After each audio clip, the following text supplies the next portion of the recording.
Hello, I'm Adam and welcome to First Man Photography. Today in the video I'm going to be testing out this. It's the Canon 6D Mark II. So if you want to know how this performs, or you just love landscape photography or the great outdoors, then come with me.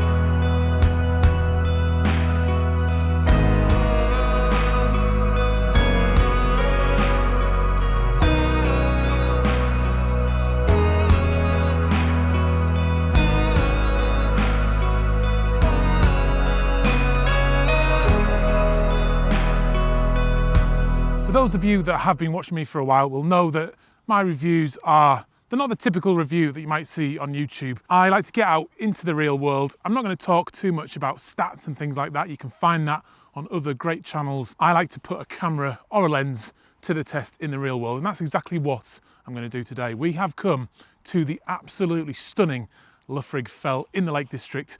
The weather didn't start off very well today, but it's come absolutely beautiful. So we've got some great conditions to test this out. I'm going to do a couple of landscapes, maybe a portrait as well, to really put it through its paces and just see how good this Canon 6D Mark II really is. The main point of a camera like this is that it's full frame. I'm giving you that extra dynamic range, that low lightability, and sometimes higher quality because you're getting more of the image into slightly bigger pixels, and it's just a better way of capturing the light, and that's what this camera is all about. The full frame also lets you put much better lenses on the camera as well and still give you that nice wide angle, because this is a 17 to 40mm lens. If you put that on a crop sensor camera, then that crop factor increases that to around 24mm, so you get the better glass at the wide angle, which makes it perfect for landscape photography. We've got a bit of a hike up the mountain.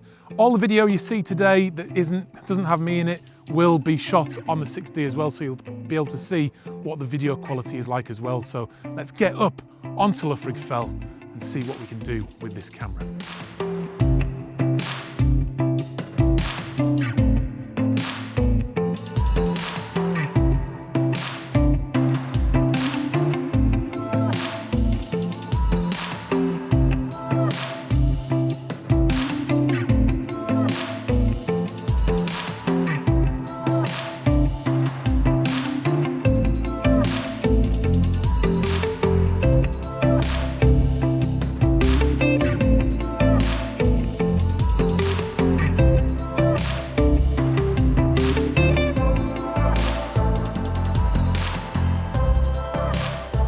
Okay, so after being at the top there, it was a little bit busy, so we've hiked down to this little ledge. It's a place I know well. I bring clients here on the workshops, but it's a spectacular location for getting this amazing view over Loughrig Tarn and then the mountains behind. And I do have a massive amount of drama behind me in the mountains here.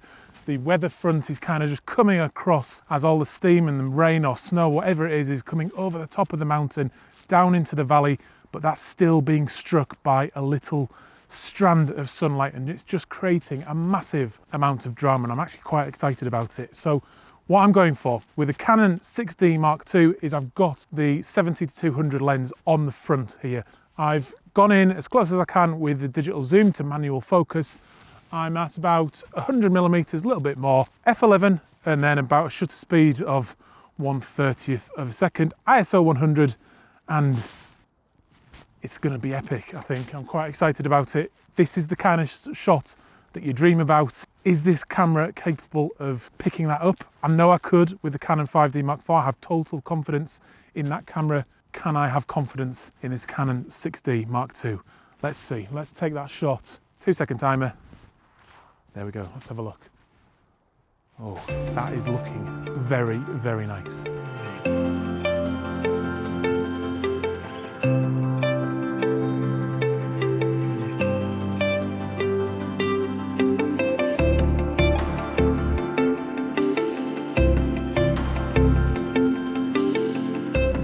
Right, we've just jumped back to the studio just for a minute, because did you see in that time lapse then the flickering that was going on. Now, people have asked me before how I avoid that flickering in my time lapses normally, and the truth is it is a little bit reliant on the gear. With any camera, when you're doing a time lapse of a series of stills like I do, the way it works, or the way the camera does it, is just by taking shot after shot after shot after shot, and you are relying on the camera to produce the same exposure every single time, because that flickering comes from very minute changes in the exposure, and that happens from the aperture there.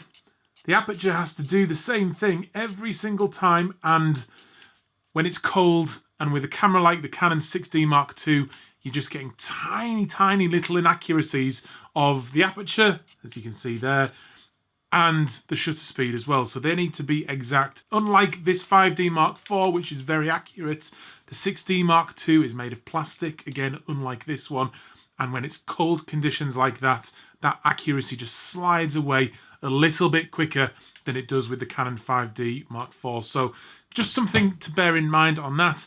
Also, for this video, I wanted to shoot a portrait as well. When I was out on the fells, I really didn't have time, or I ran out of time because just the sun left. Now, the Canon 6D Mark II is excellent in low light, so it does naturally lend itself to doing portraits.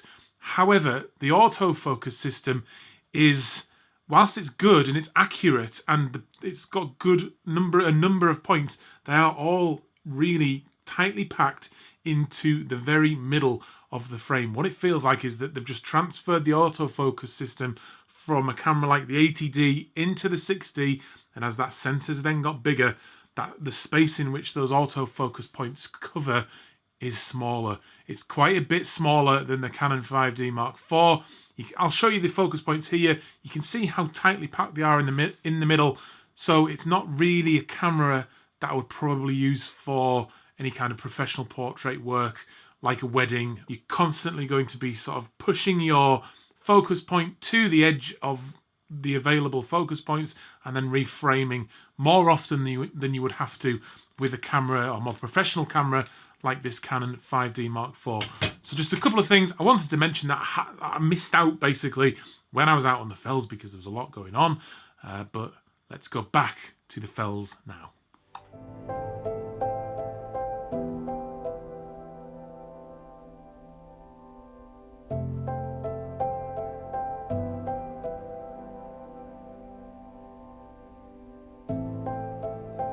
So I'm in position for my last shot of the day, and because of my lack of fitness, it's taken me a little bit longer than planned to get here, so I've missed the best of the light I wanted, some golden light just here on this style. But I've missed it, but because of that, there is a little bit of colour in the sky looking over Lake Windermere here. It's another landscape shot, and what I'm doing is just using the wall behind me to lead you into the shot. You've got that bit of interest from the rocks and the style in the foreground, and then you then have this S-curve of the river or stream leading you into the lake, which is then just a beautiful scene, and it should work out a really nice shot. It's a classic shot. It's one that gets shot a lot, but I wanted to do that to compare the image I captured from the 6D Mark II here to others that I've seen in this same location.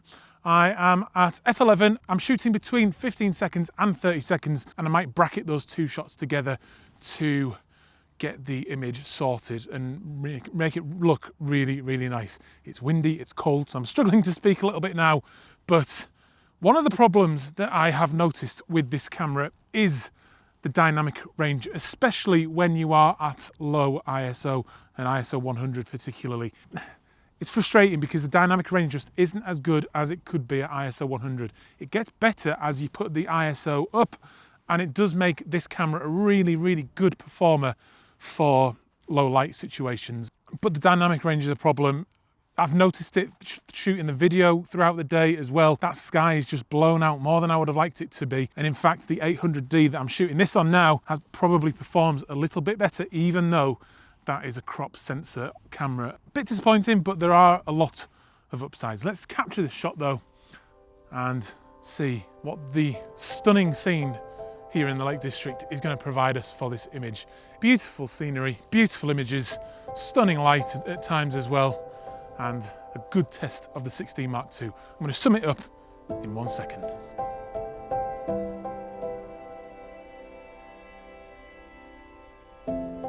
So my final thoughts about the Canon 6D Mark II. It's a really good camera. I've had a great day using it. For landscape photography, it is a pretty strong camera.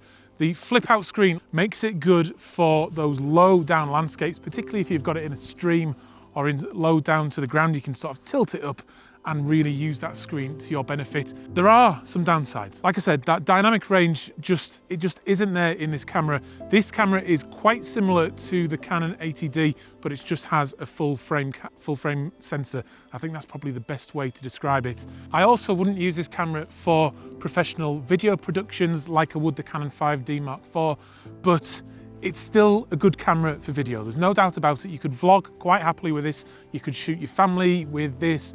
It would be quite a good camera for your sort of video needs as long as they're not professional. And obviously it has the dual pixel autofocus that all the Canon cameras now have, which just makes the autofocus for video and in the live view, in fact, absolutely perfect. And it very, very rarely misses. Never. In fact, it hasn't missed today when I've been using it. So there's a lot of good things. Like I said, it's not a professional camera, but it isn't priced like a professional camera. So you can't really complain.